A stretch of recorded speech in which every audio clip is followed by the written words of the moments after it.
Camarades, famille, na veni, atemo za théâtre, na mapangu na vandi, na futeli, bedife,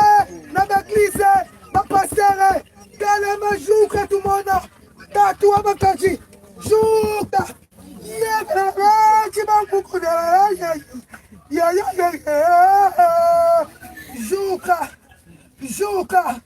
juka, laba bibaki, lelo,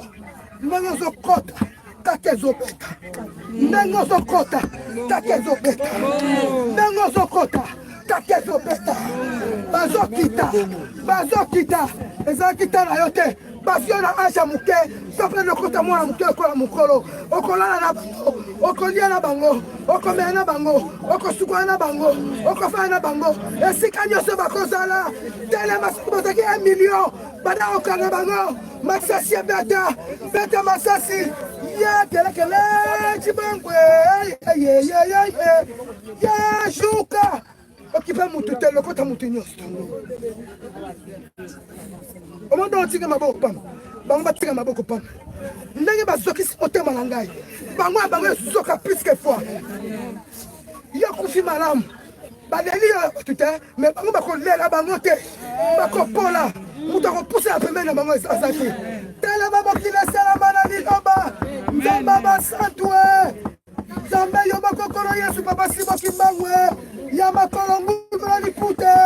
bapesa ya makasi aso bakasa Samson molimo seto kompanye ye Nzambe yo makokompanye ye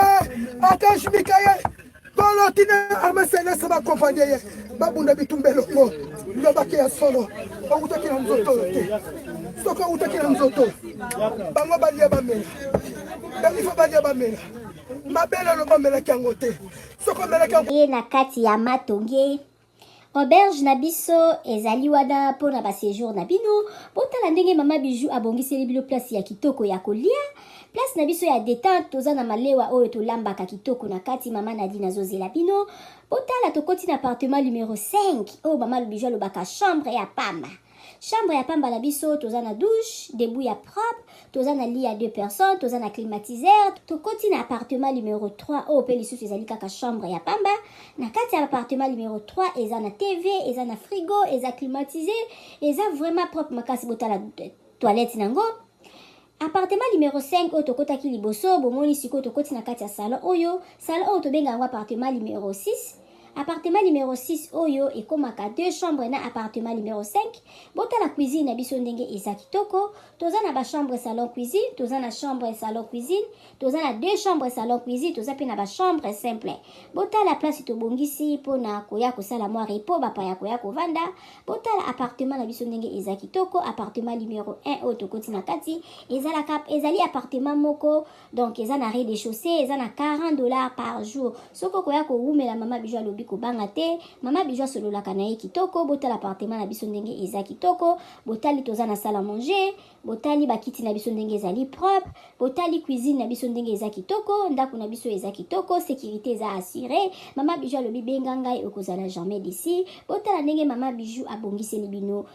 appartement na biso mama Bijou alobi mbangu de pe malembe tokokoma botala mosala na biso ndenge ezotambola kitoko mama Bijou alobi toza na problème ya maïté toza na problème ya courant te toza na départ unique toza na groupe tema na yo appartement na biso tobandi à partir ya $15 seulement ozwi chambre na yo ya kolala ya bien soki po koya ko umela koleka ba 3 mois chambre wana ya 15 dollars tozorango kaka na 10 dollars balobi ya boye bozwi wapi soki kaka epa na biso na matonge na Irebu A37 te mama Bijou alobi solution eza epa na biso aboye nanu ezala te tosaleli bino boutique na kati ya auberge mama Bijou alobi asali boutique na ye na kati ya auberge okoki kozala na posa ya komela vin okozwa vin na kati obosalaki mwa dodora na yo na poto okomona dodora na yo na kati ya auberge na biso mama Bijou alobi obosanaki kado kobanga na yo te mama Bijou azweli bino solution na kati ya auberge na biso oyo eza na matonge na Irebu A37 botala ba ombia botala ba savon ya ombia ya mbuma ya ombia ya mai botala mama Bijou atie ba maquillage na tie ba anti-age mama Bijou alobi kobongisa loposo eza place mosusu te kaka na matonge na Irebu A37 olingi osombela mutu mwa montre ya kopesa mutu kado okozwa na kati ya auberge na biso na boutique na biso oyo eza na matonge na Irebu A37 mama Bijou alobi biso nde makambo tala toza na ba maquillage toza na ba dentifrice okoki kobosana dentifrice na poto okozwa epa na biso tozali na ba papier mouchoir oyo ya original euti en direct na Allemagne botala toza même na ba bande hygiénique mama Bijou alobi boutique na biso nde makambo boutique na biso eza na matonge na Irebu A37 okoki kobosana na yo chargeur na yo na poto kobanga na yo te mama Bijou atie tina ba chargeur mpona kocharge telefone mama Bijou akanisi bino na nyonso toza na ba coton-tige toza na nyonso okoki kobosana eloko na poto kobanga te kaka place okolala place okosomba biloko epa na biso totekaka pirate te botala biloko na biso ndenge eza kitoko oza na posa kosala mutu kado yo oza na yo na poto contacte mama Bijou na numéro